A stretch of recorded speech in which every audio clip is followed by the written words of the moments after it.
My name is Maxwell Clark, and I'm supporting Homes England's Local Government Capacity Centre for today's session, and I'm delighted to welcome you to our winter learning programme.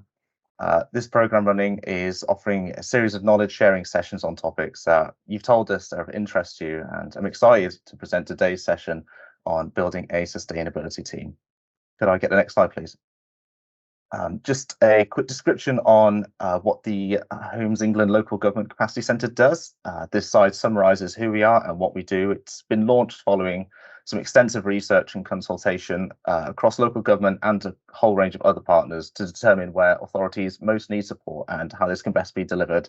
And we look forward to hearing how we did in the survey at the end of the session. If I could get the next slide, please.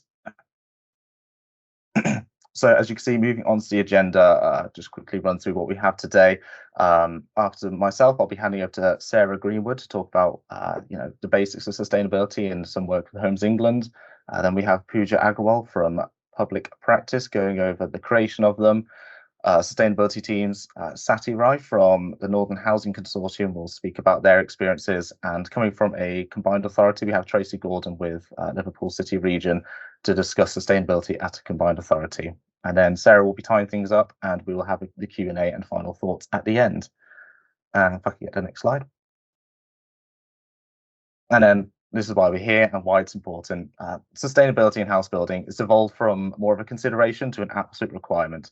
And it's just as important in creating desirable future and quality of life than the homes themselves. I mean, the emphasis placed on sustainability requires dedicated teams of experts to guide these house builders and to ensure they're doing all they can to meet the criteria and the standards that we have now come to expect in new developments. And with that, I will be handing over to our first expert speaker, Sarah Greenwood. Thank you, Max. Good morning, everybody. I'm Sarah Greenwood. I'm one of the assistant directors here in Homes England, and I have particular responsibility for sustainability and design across the agency, which is a hugely exciting role. And for those of us that are working in sustainability, what a time to be looking at this agenda. So I'm really delighted that this session is taking place today. Before we begin, I'm not an expert, and I was laughing a little bit at my understanding of sustainability because I only mark myself down as a 3, and I think that really kind of shows the extent of sustainability. I don't honestly believe that we can all be experts in everything. So I'm really interested to get feedback today on a few issues that we've been grappling with as an organisation. So if we move to the next slide, please. The first thing I want to do is just ask people what they think sustainability is. So there's a poll cropping. It will appear. Hopefully it's appeared for everybody. Just really interested in this because it's one of the first questions that I've asked stepping into my role. What do we mean by sustainability as an organisation? So I'm really interested to understand what it means to you. So if you can, hopefully you can access the poll. If you start typing in, I think we should start to see a word cloud appearing. Oh, brilliant. I'll give people a minute or so just to write their answers.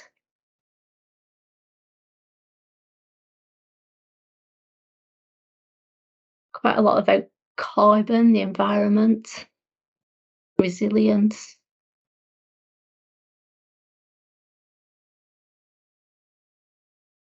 Long term. Long lasting, eco-friendly. It's quite a hard one, this, isn't it? Right, I'll just leave that running for a second, just let people add in. I think what's really interesting for me looking at this is there is a real mixture of responses on there. I've just seen the word social pop up as well. I think traditionally we've used the 3 pillars of sustainability around social, economic and environment. And I think as we're moving now into a more refined model of sustainability, I think sustainability is everything. And this is kind of our mantra within the organisation at the moment. Sustainability can mean lots of different things to lots of different people.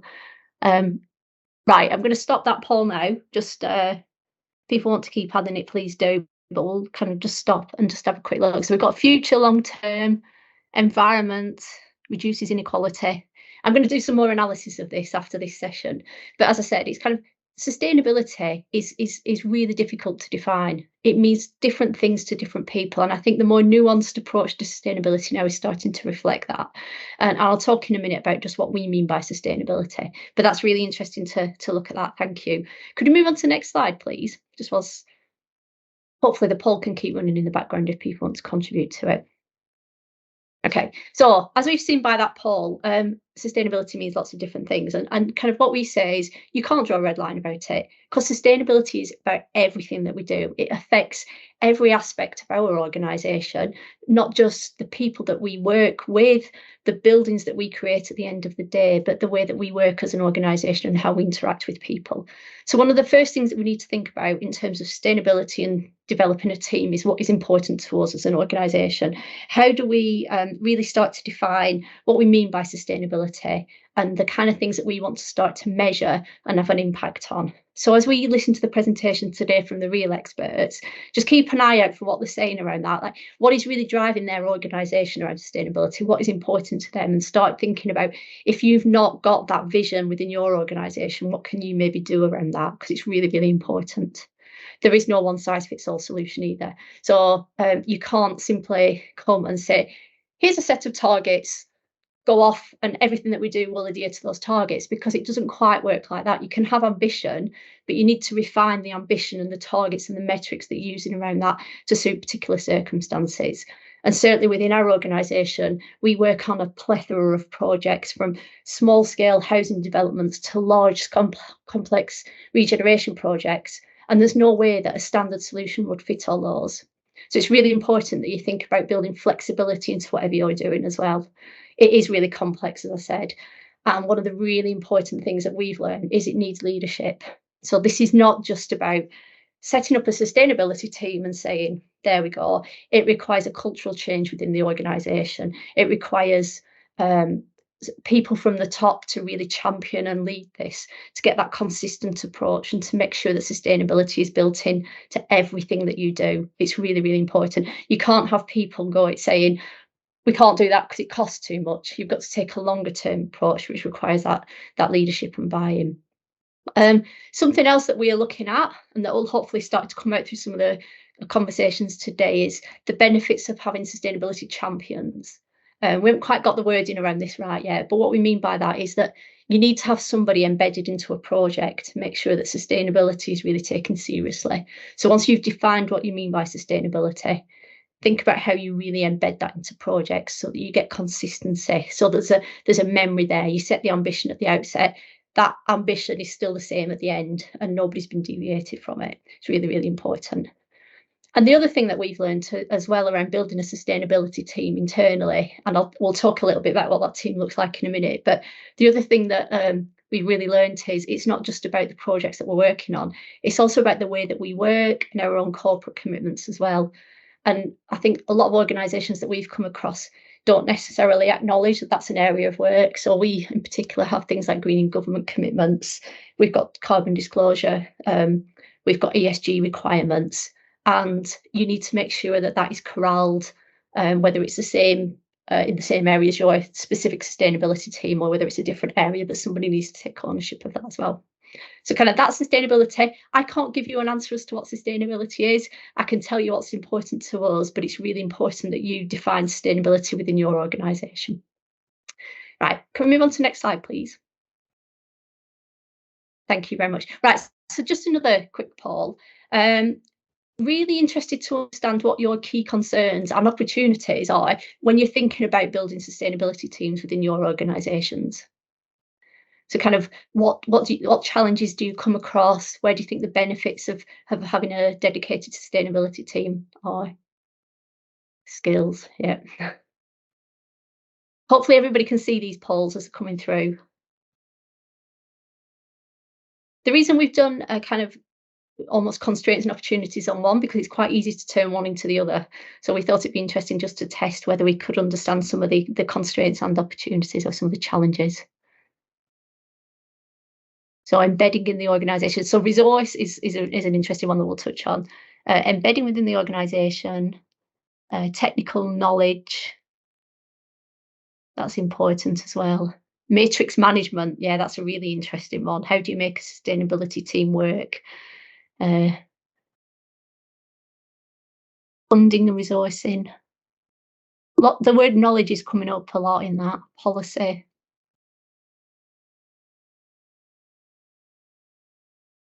Okay, we've got quite a lot of responses there on that one, so thank you very much. Again, I'm going to just have a look at what people have written after this, but there's knowledge is definitely coming up a lot. That's the buzzword. Okay, that's great. Cost as well and buy. That's okay. That's really helpful. Thank you. That gives me a bit of insight into what people are thinking. Could we move on to the next slide, please?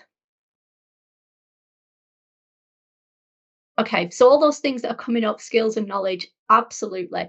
Having a sustainability team that is dedicated within your organisation will give you the skills that you need. I guess the challenge then is understanding what skills you need. So we know that we need to take a multidisciplinary approach. And very often we think, oh, we need skills around carbon because everybody thinks that carbon is sustainability. What about the softer skills that you're going to need around social value? For us, social value, construction methods, nature, these are all things that we think are important to us as an organisation around sustainability. So a team, very often I think people think a team needs to be the hardcore technical skills, but there's actually quite a lot of softer skills that need to come in as well, including things like how you build inclusion and diversity into an organisation. That's all part of sustainability and the way that we work. So you do need to take a multidisciplinary approach. The obvious challenges around that are that you might only need we have a really deep expertise in ecology, and we're really lucky that that person is really embedded across our organisation because of the number of projects. But for you, you might only need an ecology expert once ever so often. So some of the challenges that hopefully we'll kind of hear about today and how people are overcoming them are how do you access the skills, the really deep technical skills that you need, but on maybe a lesser basis. And that's really important. I think the other thing that I've discovered from actually building a sustainability team within our organisation is that team needs to be really resilient and flexible. So you might only have one expert doing one thing, but what happens if that person is off? Who can step into their shoes? How do you cover that? So you've got to make sure that there's enough coverage of the different aspects of sustainability from so have you got enough people who understand social value? Have you got enough people who understand, in our case, kind of building performance and future home standards? Have you got enough people who understand nutrient mitigation, all things like that? You need to build a really resilient team. And if you don't have that expertise, understand where it's going to come from. I've already touched on culture. A team is fantastic, and I absolutely our team is brilliant internally, but unless the culture of an organisation supports that team, it doesn't matter that that team exists. And that's quite a stark thing to say, but actually, if the decisions that you're making are not supportive of a culture of sustainability, it's quite a challenging environment to work in. I'm really happy to have a conversation about that with anybody that wants to talk about it. But also something else as well, which has been really important to us. You can have a sustainability team that sets targets and standards, but unless you've got the systems and procedures and ways of making decisions supporting that, it's not going to work. So one of the things that you need to think about is how do you measure and monitor the performance of that team? So where's your baseline data coming from, and how are you showing that that team's having an impact? And if your systems and data collection activities are not geared up to supporting that, then you kind of almost set yourself up to fail. So it's really important that you've got the ways of working that support your sustainability team. So kind of that's what I wanted to say. I'm really happy to take lots of questions afterwards. It is challenging. I'm not going to deny that building a sustainability team is an easy thing to do, but it's a fantastic thing to do. It opens up a new world of opportunity to your organisation. And what we're going to do now is move into some of the real experts who can tell you just how they're working through this within their organisation and what they're doing. And I'm delighted to be handing over to Pooja now, who is leading the way working with local authorities and bringing expertise in that maybe is not readily available at the moment to authorities. So thanks, Pooja. Thank you so much, and what a great introduction. So I'm Pooja Agrawal. I am the CEO of Public Practice, and in my 15 minutes, what I'm going to do is do a brief introduction of who Public Practice is, just to give you a bit of context. So bear with me as I do that. I'm going to talk you through a recent skill survey we did and some of the things, the types of skills that are coming up, and then going to talk through a few case studies of a few authorities that we've placed these particular skills, and as Sarah was touching on, the different types of skills that are required for this type of role. So for the next slide, please. And the next one. So we are a not-for-profit, we're a social enterprise, and what we really do is build the skills and capability of local authorities to shape the places we deserve. Next slide, please. The key thing we do is run an associate program, which is basically a job placement scheme. So we bring together mid-level career professionals in built environment, from the built environment, and we place them into place shaping roles into local authorities at very affordable rates. Next slide. Just to touch on, we've placed over 200 people across England. We did our first pilot in the north thanks to Homes England this year. Next slide. And we recruit to a whole range of different roles. And I think I'll come back to this because this is really important. Sarah touched on the need for multidisciplinary skills, and you can see that sustainability is in the middle. It's at the heart of the roles that we place to, but it requires quite a multidisciplinary approach. Next slide, just to touch on, Homes England have been supporting us to scale, as I mentioned before. And next slide. From their support, we were able to look to run a survey last year. Next slide. Which was a resourcing and skills survey where we had a number of authorities responding to a number of questions. Next slide. I think just to say, often funding becomes the number one issue about why we're not able to resource in local authorities. And of course, that's a huge issue. But as already came up in the survey that we just did, the live poll, next slide, actually getting the right people with the right skills and the right knowledge, as was touched on in the poll, is actually the number one barrier to recruiting in local authorities. Next slide, please. And just to touch on briefly, you can see there, this was us asking what types of skills that are you looking for, and sustainability was there in the top few skills, along with urban design, master planning, digital skills, and ecology and biodiversity. And you could argue actually a lot of these key things have an overlap in terms of those type of skills that we need to really create that culture that we need to really tackle the crisis that we face. So I'm just going to touch on a few examples now of people that we've placed into different local authorities. So the next slide, please. And the next one. So Harlow and Gilston Garden Town is a really interesting example where we have placed a number of different associates with lots of different skills into the district council. So people with urban design backgrounds, with transport infrastructure backgrounds, with landscaping backgrounds. And Tara Bolade in particular, I wanted to touch on what she did in her placement, was she has a background in architecture with a specific expertise on sustainability. And the next slide. For me, what was quite interesting to touch on is, what is it that you're actually asking the person that you're recruiting to do?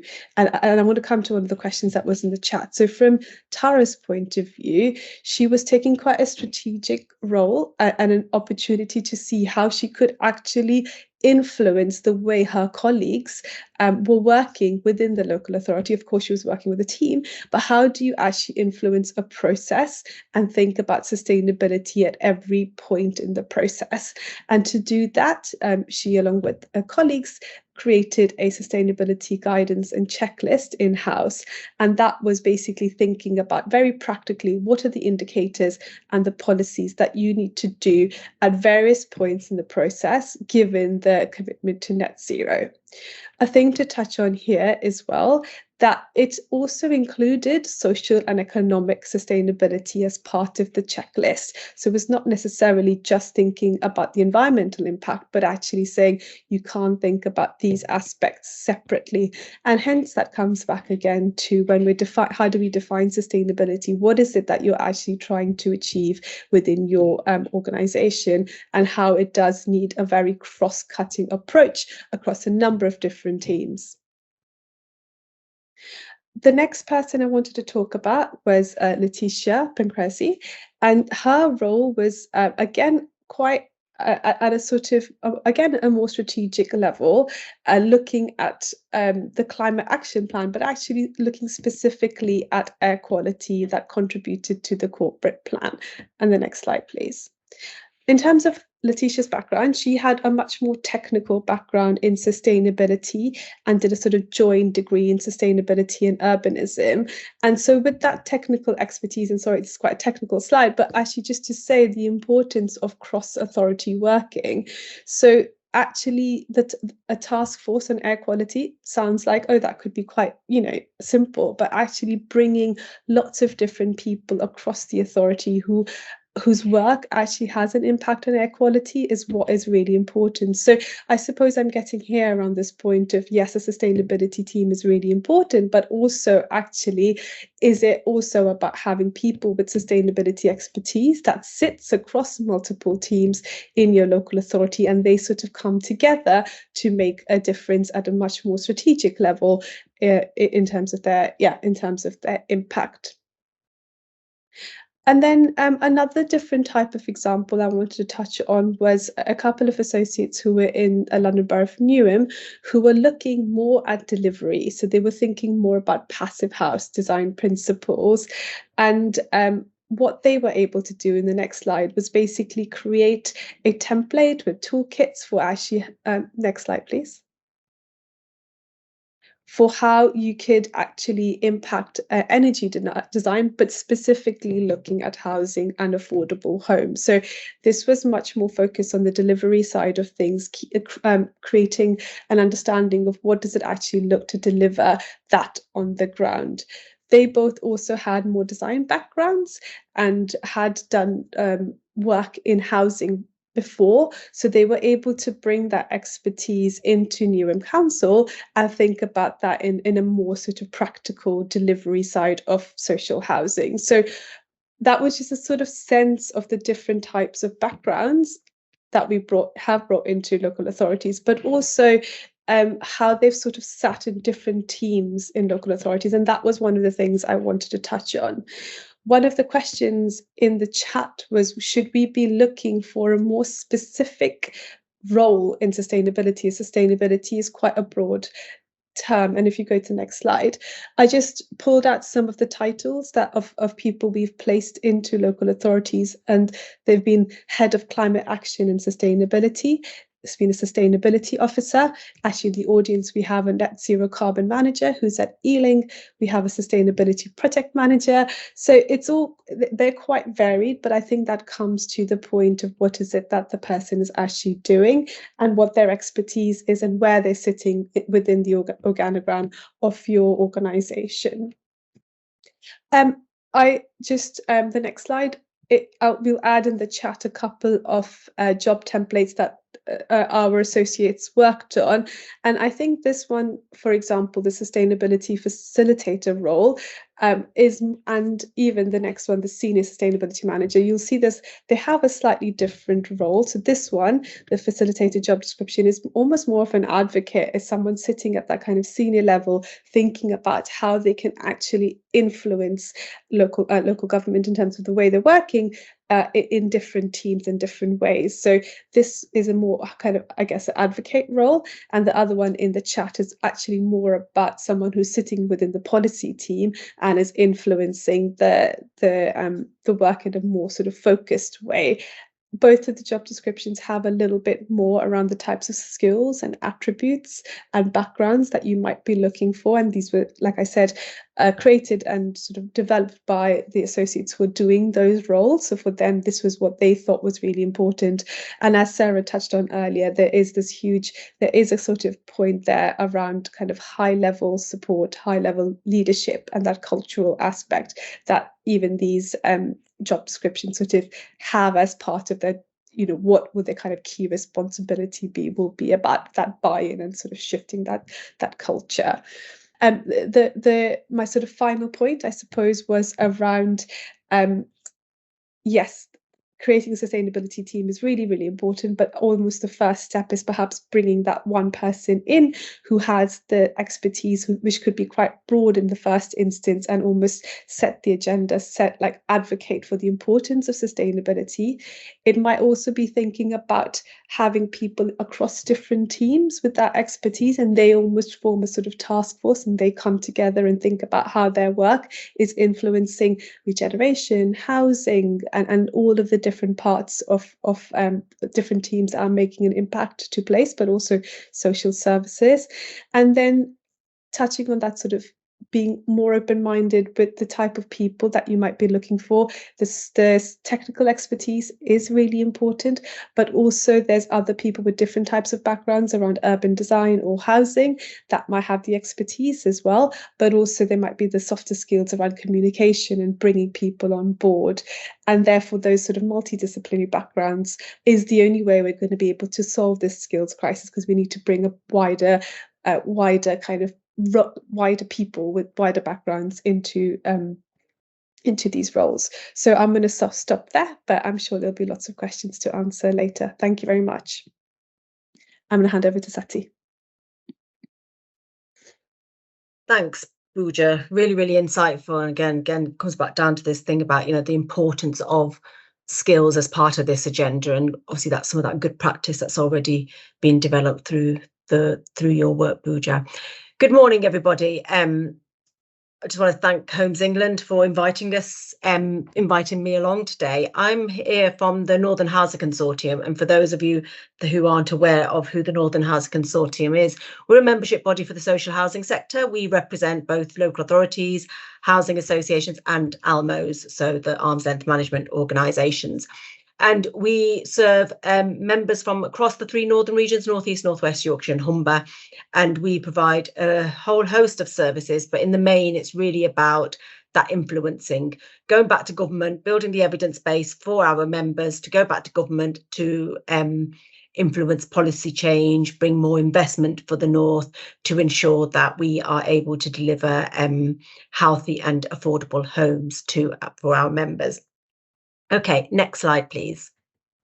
Okay, so just there, just a little bit more around who we are and what we do. So as I said, we are sort of the voice of the North, and really that's sort of focusing on influencing government to bring more sort of investment and understanding what the northern housing markets look like. We represent registered providers, ALMOs, local authorities and combined authorities. We have over 400 members nationally. Our mission is we bring together housing in the North to develop insight, influence and solutions for our members. So today I've been really asked to share some of the insight and learning from our local authority members across the North around some of their challenges and barriers around developing local authorities' sustainability teams, but also some of those opportunities and where there is some good practice. And one of our corporate priorities as part of our corporate plan, which was launched last year, is meet the net zero challenge. And we've been very much focusing really on sort of the retrofit aspect of housing for our members. And we've been doing work on this area for a good number of years, even outside of this sort of corporate plan. And the aim of that is really to work with our members to build the knowledge, confidence and resources to meet the net zero challenge. And in doing so, deliver transformational change in their communities by creating skills, capacity, strong supply chain and good green jobs. So what we've been doing around that and some of our activity is that we've been engaging quite closely with BAYES. Our director is represented on their Social Housing Decarbonisation Fund consultative group. We've been working with them through the different waves of social housing decarbonisation fund, sort of helping them to sort of understand what the needs are for our members. We embarked on a big piece of research a couple of years ago, which was titled Social Housing Tenant Climate Jury, and I'm hoping that you'll receive a link shortly to that publication. And this was its first of its kind, which has been recognised for awards and actually won an award, where we brought 30 social housing tenants from across the north of England and came together to discuss how climate change impacts their lives. The jury worked over 30 hours over 10 weeks to produce a set of recommendations to the sector, and as I said, that's been produced in a publication which you'll be able to hopefully all receive the link to, and their views as social housing tenants as to how the answer to the question of how can tenants and social housing providers and others work together to tackle climate change in our homes and neighbourhoods. And that proved to be a really, really insightful piece of work, really understanding what this looks like from a member and from a tenant perspective. And what we've been doing as a follow-on from that, we've been embarking on a couple of other projects, one for the sector around a self-assessment tool, and one for the sector around sort of a suite of communications material and collateral. Again, I think sort of there's been a lot of, I suppose there's been a lot of information around this in terms of, really how do we make this meaningful? How do we get everybody on board? And I suppose it's been sort of referenced already and murmured already around. It's about understanding it. It's a huge agenda. I'm talking about net zero here. We heard sort of some of your sort of ideas around sustainability and the definition of sustainability. It's big, it's huge. It impacts different people in different ways. And I think it goes back to what's already been mentioned by both Pooja and Sarah about really understanding what is it you're trying to achieve here. And that's really understanding who your customers are, who your residents are, and really trying to tweak that around what their needs are. So, and then we've also been embarking on a webinar series as well, and we've got one coming up at the end of February around finance and funding. So for us in the north, really just to set some context around our focus on net zero and sustainability, has been very much around the retrofitting agenda. We have a lot of older, colder homes that seem to be harder to treat. And for us, we've got poorly insulated homes costing tenants at least £680 more this year than they would have if it was a year compared to others. We produced a Northern Housing Monitor report recently, which revealed that in 3.8 million homes across the north fall below the key energy efficiency standards of EPCC. So again, the challenges around fuel poverty, and especially more so now than ever as we see sort of the cost of living increase, that's where our sort of focus has been, really around this sort of agenda. Next slide, please. So just to really share some insight around what we've been hearing from our local authority members in the current context of sort of sustainability teams and some of those challenges and opportunities. And again, it'll probably echo some of the things that has already been said, and some of the challenges and priorities for you here today in terms from following on from the polls survey that you've just sort of responded to. So not surprisingly, funding and strategy, has been one of the key ones. And this is sort of what we're hearing is what was published by the UK 100 report last year, which is a network of local authorities that have pledged to shift their communities to net zero ahead of the government legal target, looking at the challenges and barriers in local net zero delivery plans. So, it echoes a lot of what we're hearing on the ground around sort of funding and strategy. And that is around the significant impact it's having on the ability for local authorities to deliver. I know funding is just one part of the tool, if you like, in the toolbox, but funding is a big challenge and a big barrier. And we're hearing a lot more of that. And then that's linked to, again, what's already been sort of shared by yourselves around capacity. The sort of capacity linked to the funding are sort of the two biggest barriers for our local authority members. And the picture varies for different local authority members. For smaller ones, more rural ones, they are definitely really struggling on the ground, and really struggling around sort of staff resource and having teams to really focus on this and looking at this. And they're needing more support around this as well. The current approach is not enabling. So despite the government saying that they don't want to be prescriptive, the criteria for funding can be very tightly drawn, limiting the ability for local authorities to transform places, establish long-term programmes and build up a skilled local workforce, which are all essential for a successful transition. There's policy gaps. So the UK government has advanced a raft of new policies since 2020 to accelerate net zero, but many critical policy gaps remain, including skills development and local delivery. Both need a more coherent and comprehensive approach. Acute skills shortages, again, as we've sort of heard already from Pooja, is seen as one of sort of the biggest sort of challenges, alongside, as I said, funding and capacity. So green skills are the key to delivering net zero and remains another huge challenge for local authorities in delivering net zero plans. Every sort of local authority will sort of cite this as part of their sort of as their reporting around this as well. And I'll go on to talk a little bit more around that further on in my presentation. And then we have competing priorities. You know, the landscape is forever changing. We've got, from a housing perspective for local authority members, you know, you've got building safety, you've got health and safety, you've got cost of living crisis, you've got poverty, you've got development, and so much more. So this, you know, this is within the landscape of everything else that's going on at the moment that they're having to try and work around. So yes, you know, like I said, there was lots and lots of challenges there.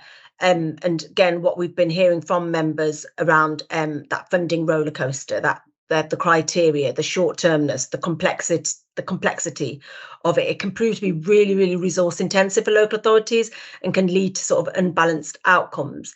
I mean, initially in the sort of social housing fund decarbonise demonstrator funds, only 14% of that was sort of allocated to the north. However, on a more positive note, we know that from the social housing decarbonisation fund wave 1, there were sort of, I think about a third of those sort of came to the north, so that was really positive. And then obviously for the wave 2, from our understanding, is that we've got, I think, 35% of the bids that have gone through have come from the north as well, and we obviously await the results of that, hopefully in early March, in terms of, you know, the successful areas that are bidded for that. So funding really needs to be a long-term, sufficient and accessible sort of process. And again, going back to that point, that we understand that funding is only one part of the net zero story. Again, it was alluded to earlier, staff capacity and capability, having the right people with the right skills, a real challenge, again, echoing what Pooja's just sort of said. And obviously they're really sort of mitigating the impact of this with the work that they're doing with the local authorities on the ground. Staff knowledge, again, really, you know, something that's coming back to us time and time again from our local authority members. That appetite is there, that will's there, but it's really, how do they build that? And one of the challenges around that is training. Training costs money, and we all know that money is very tight at the moment. Some of our local authorities have sort of talked about and reported back some of the pushback from their local contractors. Again, you know, very much about that sort of social value and that ESG part that we've been talking about, and that, you know, making sure that we bring on local contractors, keeping it local. But again, with local contractors, they can be quite small. That lack of knowledge and awareness is really important for them, and that big barrier for them. So they haven't got, some of them haven't got that time to be able to go through training or that funding. So really it's about some of our local authorities working with them to be able to develop that capacity and to train them up as well. The issue around tight timescales for funding, you know, for a lot of our local authorities, especially the smaller ones, but some of the old middles, medium and large ones, it's a real barrier that they haven't got the resource anyway. But if they've got a very short timescale to turn it around with, how do they manage that? And it really can be a barrier to actually for them to put an application forward for that. Recruitment and retention, we know that's a big issue at the moment. Lots of problems around recruitment and getting the right people with the right skills, and then retaining staff as well. The other one is obviously the concern for local authorities. There's lots of work being done across the social housing piece on retrofitting, but what about the private renter sector? And we know that the decency and poor insulation is a real issue among sort of the private renter sector. And obviously then there's the owner-occupier sector as well. And what does that look like for local authorities, and how can they sort of support those tenures as well? And then, as I sort of mentioned, community engagement is really, really key to delivering projects and getting the buy-ins from communities and tenants, and getting them to understand this sort of complex landscape that we've mentioned and talking about. And part of that's going to be about reducing that jargon, really, really making it simple, navigating them way through that. And again, that comes back down to resourcing and capacity within local authorities. And, you know, my last point there is smaller local authorities are really seeing all of this as sort of extra challenges for them. And really, like I said, that appetite and that will is there, but how do they go about moving that forward and really, really driving that agenda within their own local authorities and their own local communities? Next slide, please. So I'll focus a lot there around challenges and not trying to put a negative spin on it. But again, as we've already heard, there's some great work being done out there. And just some examples of the ones that we've been hearing about that have been shared with us is we've heard a lot there around that multidisciplinary approach from Pooja and that sort of multi teams working within local authorities. And one of the local authorities that we've been talking to, one of our members, sort of reviewed their local council plan. They looked at it alongside their net zero delivery plan and policies. They increased their sort of policy officer capacity to look at this internally. They looked at timescales, ensuring that timescales were aligned with their net zero plan as well as their local plan, aligning policies encompassing the themes of sustainability, design, energy efficiency, renewable energy, everything that we've talked about so far this morning that goes under that sustainability umbrella for local authorities. Really, one of the local authorities really looked at that and aligning it with their sort of net zero plan and what they already had in their what's coming through for their local council plan, and aligning everything together and bringing different people from different cohorts of the local authority together to work with that and drive that forward. Partnership working, again, we all know that we can't do this alone. We need to look at what else is going on in the area. So again, one of our local authorities looked at this. They've got a cozy home scheme, and they've been working with other local authorities in their region and sub-region, and looked at that through the local authority delivery scheme as well, and was able to sort of put in a bit of a consortia bid towards that. And we're seeing a lot of those sort of consortia bids going through as well, which sort of, I suppose, mitigates that issue around the tight timescales and not having that internal capacity. So if we can come together and have others working on that, there's more chance of you sort of being able to bid for that within the timescales. The issue around, obviously, contractors that I mentioned earlier, and we've had some of our local authorities working with their local colleges, working with the local universities, to build up that capacity of smaller contractors. So one of the local authorities was saying that for their smaller contractors, it's really about the admin that's based around sort of the local sort of Trustmark qualification, and that can be a barrier for them. So this local authority has worked with the local university to bring on some of the local graduates on board to work around that sort of admin side of it, to free up the contractor to really focus on getting their contractors trained up to certain Trustmark levels, and that seems to be running as a bit of a pilot in that local area, and what seems to be working quite well, and looking at sort of those PAS standards, sort of that technical knowledge as well. And then, again, it's been sort of touched on already earlier around sort of training planners and some guides and checklists that have been developed by some of the local authorities that Pooja's been working with. And again, some of our local authorities were sort of saying that that's what they've been doing. They've been providing some sustainability checklists for the planners and other sort of staff working across the different teams, and training some of those planners to really sort of understand sustainability in the wider sense, and that's proven to be really, really successful as well.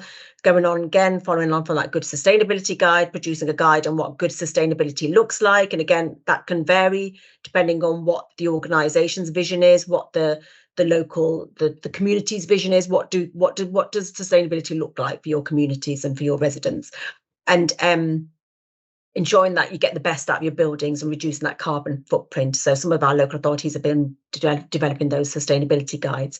And then as a sort of, again, touching back on those sort of recruitment of graduates from local universities to fill some of those knowledge and skills and gaps that they have internally as well.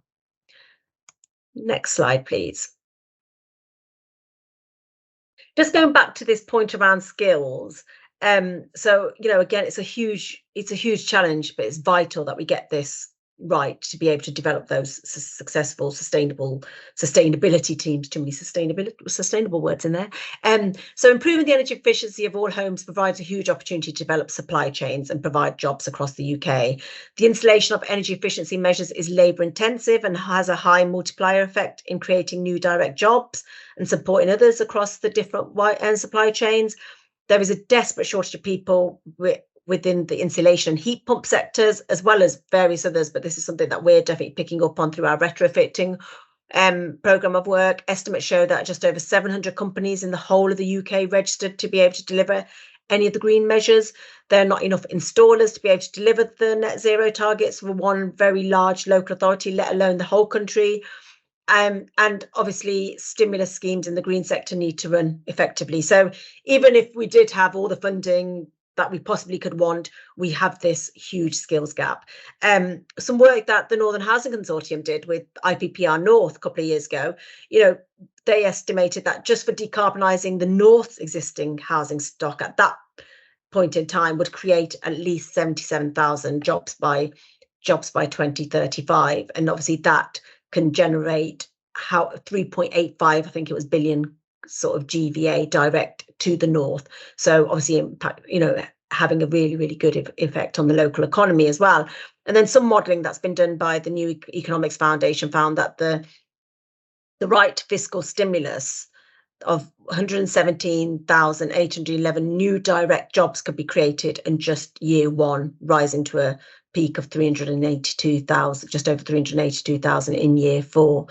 The estimate rose to an average of 515,000 when factoring indirect jobs. So there's a huge opportunity there for creating those jobs and developing those skills, whether that's, obviously there will be new jobs, but also upskilling the current workforce as well. And I think the government really, really needs to look at this and really, really invest in this more so going forward for us to be able to meet the net zero challenge.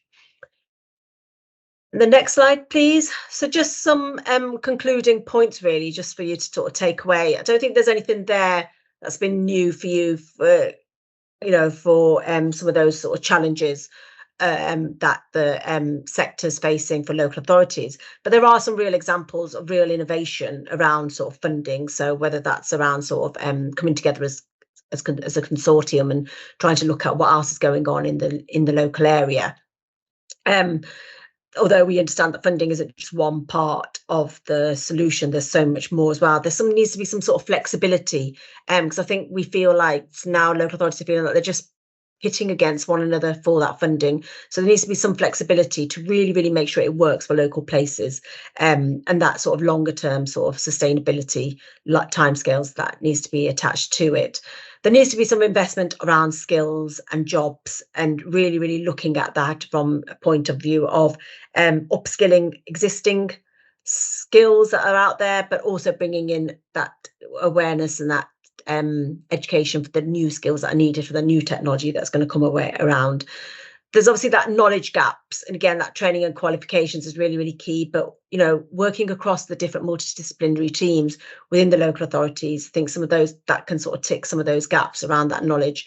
And if there is some sort of training that and through the local educational institutions that you can sort of reach out to, again, looking at that. And then I think resources, and again, I think we need to look at that not silo working, coming together on this, and how can we sort of build that capacity in-house and with other partners locally to really build our own capacity and those resources in-house to be able to deliver on our net zero challenge.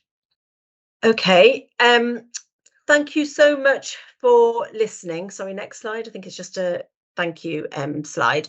Thanks so much for that. I think that's a little bit of a whirlwind, and again, like I said, nothing there new that you haven't already come across, and there is some real innovation out there, but it's about how we scale that up and how we really start to make a difference on the ground.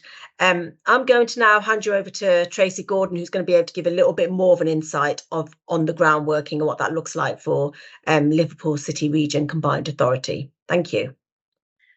Thanks very much, Sati, and good morning. I'm Tracy Gordon, Lead Officer for Housing Partnerships at the Liverpool City Region Combined Authority. Can I have the next slide, please? And I'm going to do a bit of a sell for those of you who don't know where we are. So we're a relatively new combined authority covering the 6 local authorities mentioned here. Although it's for very sad reasons, we are looking forward to welcoming a lot of you for the Eurovision in May to Liverpool. Next slide, please. And here are just some facts about the combined authority, and we've only had an elected mayor since 2017.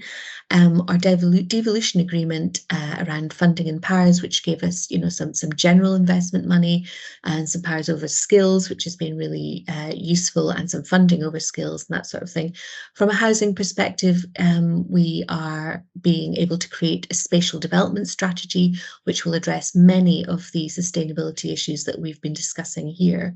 But our housing delivery team only started very late in 2019, so just been going over 3 years, and attracted a range of funds which are very useful, and have gone from starting from 1 person to now we've got 16 covering these range of new build housing retrofit and various energy programmes for both the city region and the northwest, and almost all using government funding as well as core city region funding on behalf of our 6 local authorities to try and up the level of delivery and the level of access to funds for all the area.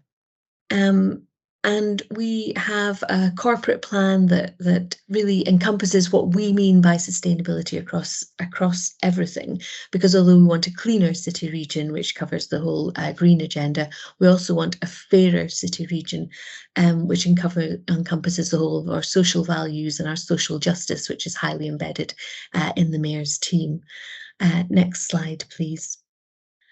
So we have a net zero carbon plan, which is really driving our sustainability against the 5 pillars that we have here. So it covers every aspect of life in the city region, and our neighbourhoods cover the whole natural environment, which we also see as critical in delivering net zero carbon, and having access and to those green spaces and habitats, not just from a social justice perspective, but also from how they can ameliorate some of the impacts that we're going to see from the climate change that we're experiencing now. Next slide, please. And we've started off with a very accessible net zero carbon delivery plan, because although our governance structure agreed that we would aim for 10 years in advance of government targets, I think it's safe to say that a lot of people didn't understand what they were signing up to, which comes back to our skills and sustainability agenda. So it sounds amazing, and I know lots of areas have gone earlier than 2040. But we wanted to set out exactly what it means and an understanding of it, and we're following that up at the moment. So if I could have my next slide, please, in something that's a bit more technical and a bit easier to understand the impact of that. So we, along with, I imagine, everybody else on this call, are not on the right pathway to net zero carbon. We're not on the pathway for 2050, never mind 2040 or even earlier in instances. And so The discussion of multidisciplinary teams, for us, we felt that we should have started with a scientific, evidence-led basis.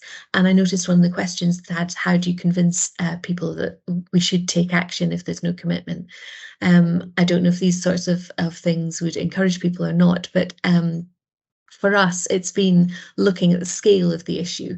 And you can see with these pathways here, although it's not terribly clear that, domestic emissions have been falling. It's due to national policy that is working. But actually, we're looking particularly at our transport colleagues. And there's been no impact on transport, regardless of the improvements in efficiency in vehicles.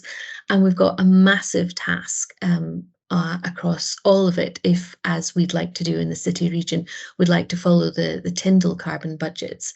So at the moment, we should be removing 30,000 fossil fuel cars from the roads and retrofitting 60,000 homes every year. And we're nowhere near that target. And we don't have all the right policies in place, but also finding the right people with the right skills to even understand these kind of basic carbon budgets and the trajectories we should be on if we're going to meet our targets is actually exceptionally difficult. And so I love the discussion in the chat about carbon literacy, because that is absolutely where we need to be starting, and across absolutely every discipline that we have. So we have an ambition in the city region from the combined authority and our 6 local authorities to ensure that all our staff are actually trained in carbon literacy to understand their role in helping us to achieve this target.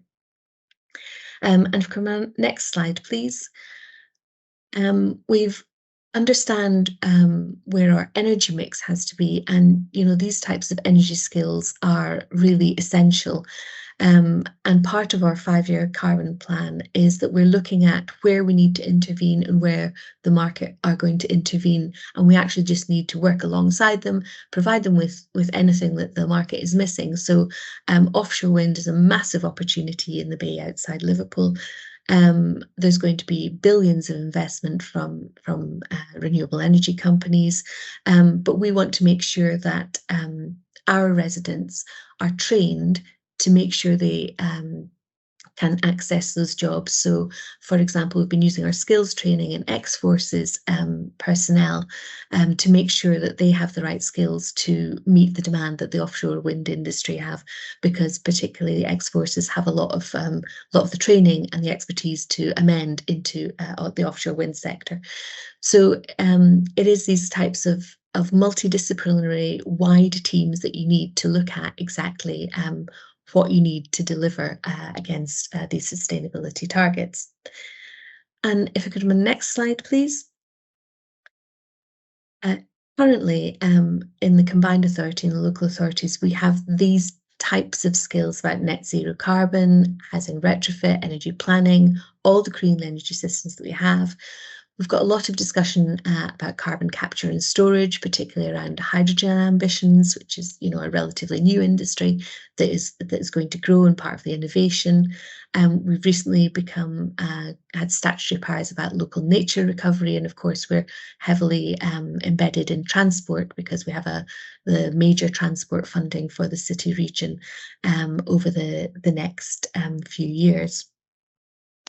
And if I could have my next slide, please.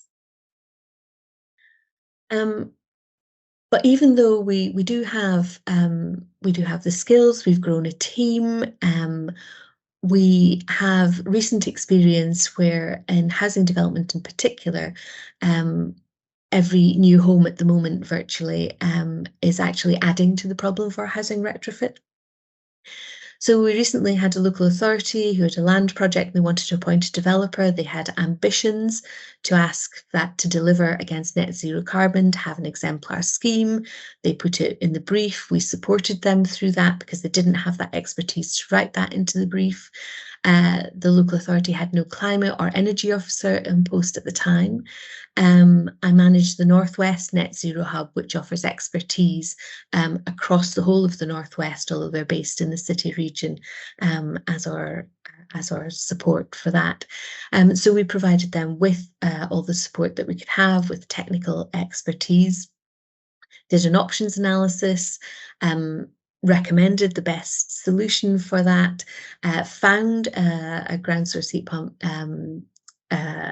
delivery agent, had meetings with the local authority, meetings with the developer, offered some grant funding, which we had available, partly through BEIS and partly through ourselves, to make a cost neutral outcome to what would have been a best practice. But even when you can find the skills, I think we need to look at the skills and the ambition of our delivery agents, because there will still be gas in that first phase of housing, although there will be a better solution in the next phases, because the Future Homes Standard will be in by that time. But a huge missed opportunity, and yet again another development where those residents are going to purchase those houses, and before 2040, we're going to have to ask them to adopt an electrical-based, presumably, or another heat network based solution, and change those housing. So even when we are sharing our resources and getting the right skills to our local authority partners, we're finding that actually there's still a lot of education and a lot of skills work that needs to be done with our development partners. So to go end on a bit more of a positive note, because I think this is my last slide, we are finding that particularly in our local authorities, the expertise is too scarce, or in some of our departments, they're not up to date on the latest sustainability thinking, and they're not aware of all the targets and the works we need to do. Hence, we need much more carbon literacy training to make sure that everybody has a base understanding and an understanding of where they fit into the broader picture, because everybody will need to be along on this journey if we're going to meet our targets. We've shared resources at a Northwest level, which we find really, really useful, particularly when Sati was talking about social housing decarbonisation funds and local authority delivery funds. We've done that all through the expertise of our Northwest hub, and learnt a lot of lessons and shared resources there. We're sharing resources at the city region, because some of our local authorities have less resources than the others. We're finding that we're collaborating particularly with our housing association partners, and we're finding that we bid on behalf of 9 of our housing associations for the last wave of funding, and we've got 14 in our current request for funding. And we're finding that sharing that expertise is really important, so you can identify where contractors aren't doing very well, or where you can get the best price for things, or how you can overcome some of the obstacles that people are facing. And we're finding that through this kind of collaboration, we're finding there's less of a duplication of best practice, because we're finding that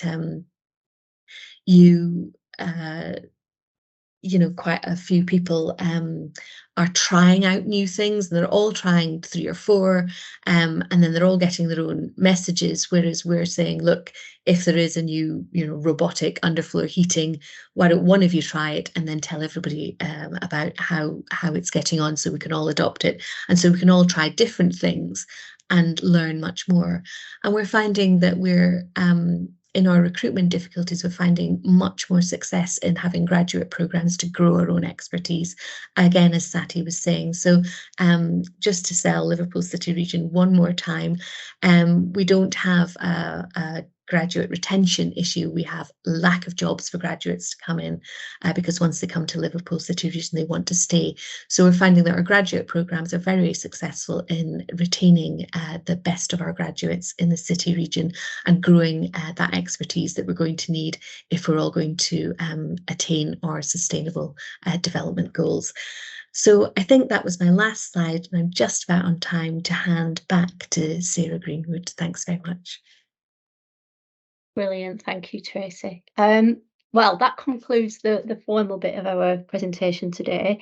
I hope you agree there's been some fantastic presentations there. The passion of colleagues really shines through.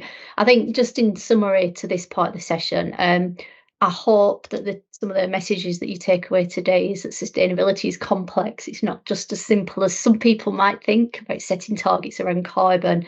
It's actually really complex, and it requires a range of skills, It requires the ambition to be articulated, the systems to support it, and a real understanding of what we're already doing to create that baseline. It's not easy, nobody's pretending it's easy, but there's enough people out there that can support colleagues. We really need to embed that culture as well, which I think we're going to touch on in some of the Q&As. But I think what today's already showed us is that there's already so much going on out there, and I'm really keen to explore with attendees of this meeting, of this presentation, what can we do to learn from each other? Where can we go to share that best practice and build on what's already been done? There's some fantastic stuff being done, and maybe it's not as visible as some of us might hope it could be, but what can we do to make sure there's a community out there that can learn from each other? Brilliant, thank you so much. Right, so I'm going to hand over to Max now, and I'm going to take some Q&As for the last 20 minutes of this session. So Max, you there? Brilliant, thanks. Yeah, thank you for that, Sarah, and thank you to everyone who's all of our speakers who have led the session today, and everyone who's been asking questions in the chat. So I'm just pulling up some of them now, and this first one is directed for yourself, Sarah. Just what is your advice when the culture that you discussed and the change of culture needed is hierarchical, and does it lend itself to change when it comes to sustainability? And on top of that, your advice on overcoming this resistance to that change? Okay, thanks, Max. I think it's challenging, isn't it? The cultural, if you don't have the cultural change, you're never going to be able to embed sustainability within your organisation or what you do. So it is really important. I think for me, I did try to answer some of this in the chat, but for me, it's about understanding what motivates our senior leaders. So what is it that's driving your organisation, and trying to make sure that our senior leaders are aware that sustainability is going to impact on what they do eventually. If not now, it will impact on what they do. We have mandatory reporting requirements that we need to adhere to. There's lots of things that you need to do already, which sometimes our senior leaders aren't aware of because it happens tucked away somewhere in the business. So start to raise that visibility and say, look, we're already doing these things. We need to do it. It's mandatory. You've not got an option anymore. I think some of these things, some of the sustainability aspects are going to start to come with a cost as well. What is the cost of carbon? And the more that you can start to have these conversations internally, the more it kind of stimulates people thinking, oh, you know, if we do this and it emits so much carbon, it's going to cost us this in the future. But for me, it's about making those things visible because they are a little bit tucked away. And it's, you know, the way we talk about it, I talk to some of our experts and what on earth are you talking about? So we need to find a language that some of our senior leaders can latch on to and understand. So layman's terms. So I think there's lots of things we can do. I put in the chat, there's something about creating a groundswell as well. So sustainability can actually help with things like recruitment and retention. And people want to be passionate about something. They want to know that they're making a difference. And actually, if your colleagues around you can say, well, our organisation is really sustainable and we do this, it's actually a really good way of retaining people. So think about that. What can you do with colleagues on a really simple level to create that groundswell so that it just becomes who you are and it's really visible to leaders again? So I think just to conclude, make sure it's visible what you're actually doing and that people understand it's not option. It's not optional, it's mandatory, and get people on board with you who are prepared to talk. Make sure you've got a sponsor at a senior level. Just find somebody and make sure that all the conversations that are happening talk about sustainability until it becomes really boring for people and they can't do anything about it. I'm always happy to speak to people outside of this presentation if you want to chat on it. Yeah, I could see you're definitely passionate about it. And it's a very good point. That it is, yeah, I think it's the appreciation that is now becoming, or is already mandatory, and people need to start appreciating that. Does anyone else have anything to add with that question about the change? Or Max, I just wanted to say it can be really difficult, but what is motivating your senior leadership team? Look at that, and then, you know, is it funding? Because there is actually quite a lot of funding out there at the moment. Is it the cost of living crisis and your residents and the difficulty that they're having? Is it inward investment? You know, find what is their priority, and then there's always a hook back to sustainability, and encouraging them from a sustainability perspective, I think. So don't tackle it head on if that's not been popular.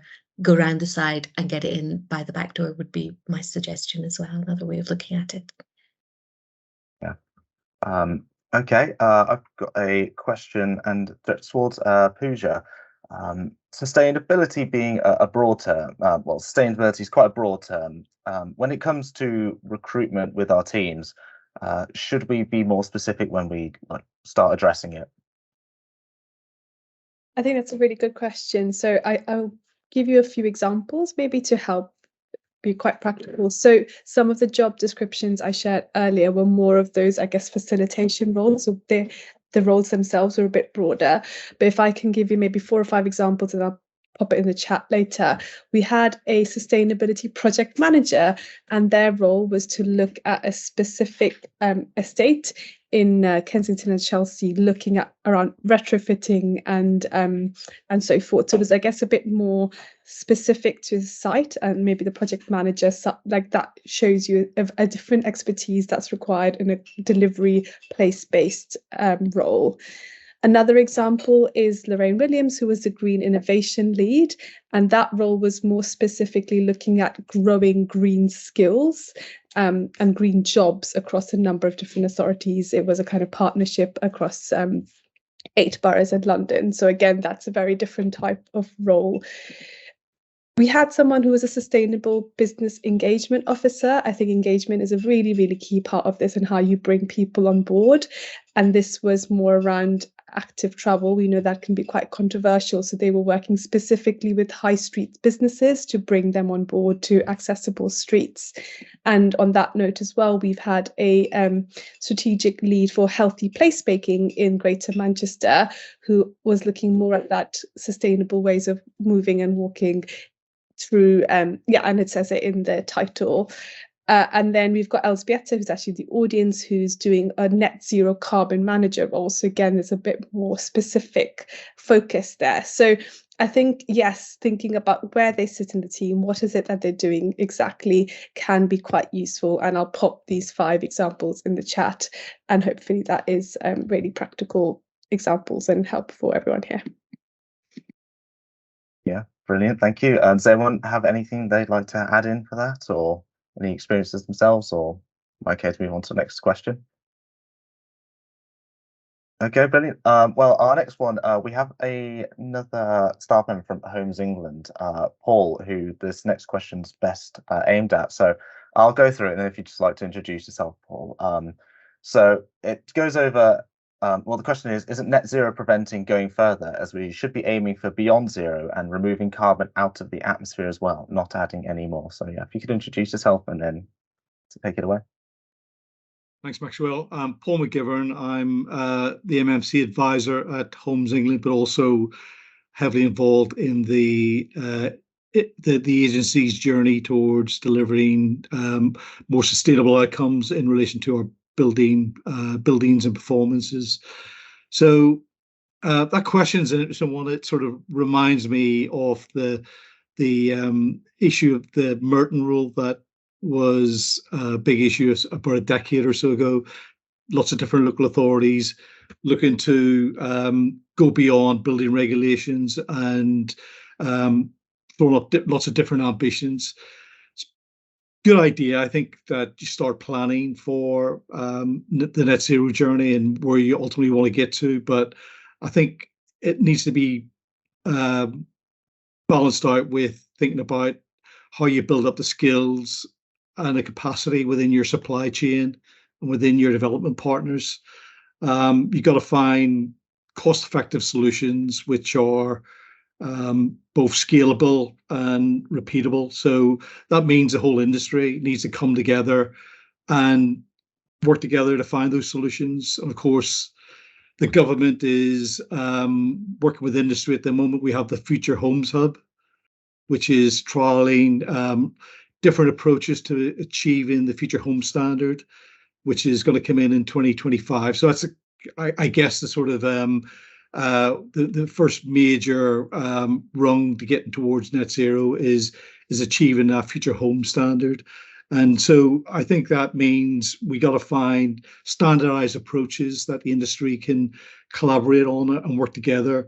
And I think by establishing those standardized approaches, we need to have a clear policy position. So lots of different sort of local authorities going out and interpreting net zero differently doesn't help the situation, because the industry needs to come up with the industry needs to respond to what that policy perspective is, and innovation will result from that. So you'll get manufacturers working on solutions that are scalable and cost effective.